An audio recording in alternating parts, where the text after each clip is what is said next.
Hello everyone, welcome to my channel learn Hindi together.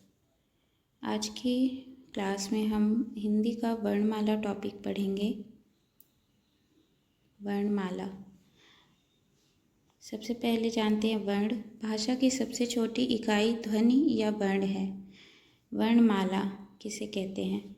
वर्णों के व्यवस्थित समूह को वर्णमाला कहते हैं। वर्णमाला में वर्ण दो प्रकार के होते हैं, स्वर और व्यंजन। स्वर वर्ण जिन वर्णों के उच्चारण में जिन वर्णों का उच्चारण स्वतंत्र रूप से होता है उन्हें स्वर कहते हैं। उदाहरण अ, ई, उ आदि। व्यंजन वर्ण जिन वर्णों का उच्चारण स्वरों की सहायता से हो उन्हें व्यंजन कहते हैं, जैसे क और च। क और च में भी अ की ध्वनि छुपी हुई होती है। जिन्हें हम अलग करते हैं तो क को हलंत लगा के लिखा जाता है और च को हलंत लगा के। ऐसे ही बाकी सारे व्यंजनों को भी लिखा जाता है, अर्थात सारे व्यंजनों में अ की ध्वनि छुपी हुई होती है। आगे बढ़ते हैं। हिंदी वर्णमाला में वर्णों की कुल संख्या। वर्णों की कुल संख्या है 52। उच्चारण के आधार पर वर्णों की संख्या होती है 45। स्वरों की कुल संख्या 11 है, यानी अ, आ, ई, उ, री, ए, ओ, औ। यही टोटल स्वर होते हैं। उदाहरण के आधार पर स्वरों की संख्या 10 ही होती है। इसमें हम री को नहीं लेते हैं। हिंदी में मूल व्यंजन वर्णों की संख्या 33 है। आगे बढ़ते हैं। स्वरों का वर्गीकरण। स्वरों का वर्गीकरण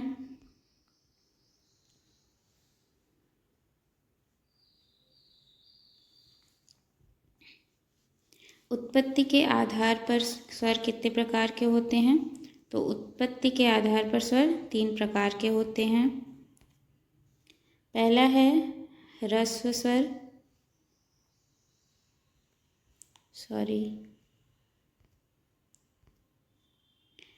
है ह्रस्व स्वर, जिन वर्णों का उच्चारण कम समय में हो उन्हें ह्रस्व स्वर कहते हैं। ह्रस्व स्वरों की संख्या 4 है, अ, ई, उ, री। इन्हें मूल स्वर या एक मात्रिक स्वर भी कहा जाता है। अगला है दीर्घ स्वर। जिन वर्णों का उच्चारण ह्रस्व की अपेक्षा अधिक समय में हो इन्हें द्विमात्रिक स्वर भी कहते हैं। द्विमात्रिक स्वर इनकी संख्या 7 होती है, आ, ई, उ, ए, ओ, औ। इनमें से पहले 3 आ, ई, उ इन्हें सजातीय स्वर या मूल दीर्घ स्वर भी कहते हैं, और अगले हैं ए, ओ, औ। इन चारों को विजातीय या संयुक्त दीर्घ स्वर भी कहा जाता है। आगे बढ़ते हैं। इन आ, ई, उ को सजातीय स्वर क्यों कहते हैं देखते हैं। क्योंकि ये अपने समान स्वरों से मिलकर बने हुए होते हैं, इसलिए इन्हें सजातीय स्वर कहते हैं। जैसे हम आ को देखेंगे, अ और आ मिलके आ बना है, ई और ई मिलके बड़ी ई बनी है, उ और उ मिलके बड़ा उ बना है, यानी ये समान स्वरों से बने, इसलिए सजातीय स्वर हैं। विजातीय स्वर क्यों कहेंगे? क्योंकि ए मिलकर बना है अ और ई से, दोनों अलग अलग स्वर हैं, इसलिए ये विजातीय स्वर हैं। जैसे ए बना है अ और ए से, ओ बना है आ और उ से, और औ बना है आ प्लस ओ से, इसलिए इन्हें विजातीय स्वर कहते हैं। तीसरा है प्लुत स्वर। प्लुत स्वर जिन वर्णों का उच्चारण करने में दीर्घ ह्रस्व और दीर्घ की अपेक्षा अधिक समय लगे उन्हें प्लुत स्वर कहते हैं। इसे त्रिमात्रिक स्वर भी कहा जाता है। इसका चिन्ह होता है 3 जैसा या फिर यस जैसा। जैसे राम, ओम, ये सारे प्लुत स्वर हैं। या हम किसी को अगर बुलाते हैं जैसे मोहन, तो ये प्लुत स्वर है। यहाँ हम प्लुत स्वरों का प्रयोग करते हैं। अब देखते हैं स्वरों का वर्गीकरण मात्रा के आधार पर। तो मात्रा के आधार पर स्वर 2 प्रकार के होते हैं। 2 प्रकार के, पहला है लघु, इसे ह्रस्व स्वर भी कहते हैं, और दूसरा है गुरु, इसे दीर्घ स्वर भी कहते हैं। तीसरा है जिह्वा के आधार पर। ये 3 प्रकार के होते हैं। इसमें है अग्र स्वर, मध्य स्वर और पश्च स्वर। अग्र स्वर कौन कौन से हैं? ई, ए। ये जीभ के अग्रभाग से बोले जाते हैं, इसलिए इन्हें अग्र स्वर कहते हैं। मध्य स्वर जो जीभ के बीच वाले भाग से बोला जाता है, अ, इसे उदासीन स्वर भी कहते हैं।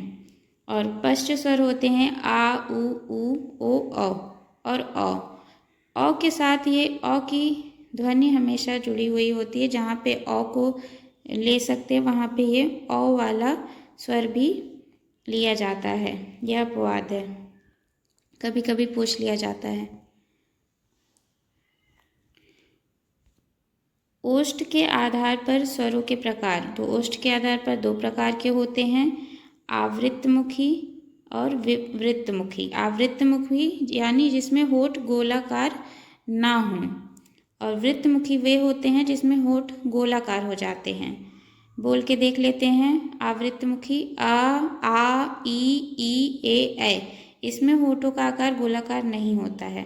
वृत्तमुखी में उ, ओ और औ, इसमें होठों का आकार गोलाकार हो जाता है, इसलिए ये वृत्तमुखी हैं। मुख विवर के आधार पर स्वरों का वर्गीकरण। ये इसमें 4 प्रकार के होते हैं।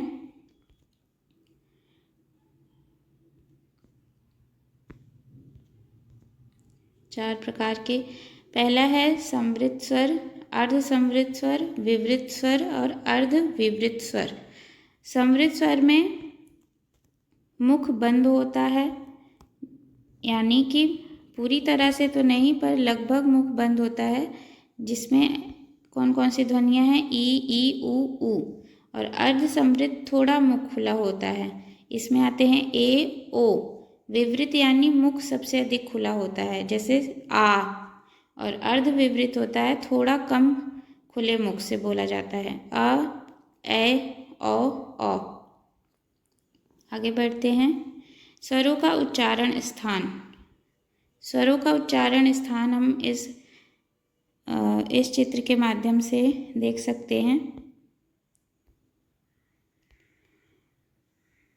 पहले हम समझ लेते हैं कि कौन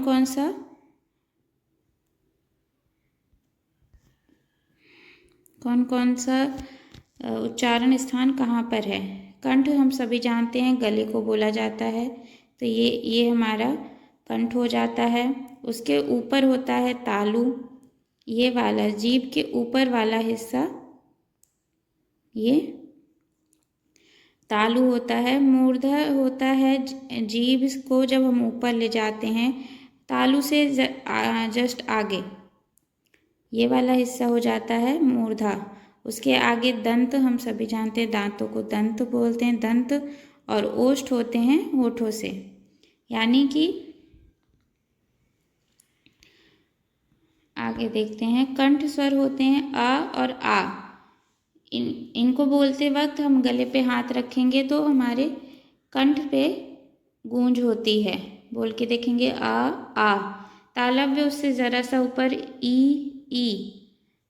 ई और ई स्वर तालव्य होते हैं। मूर्धन्य स्वर होता है री। ओष्ठ स्वर होता है उ।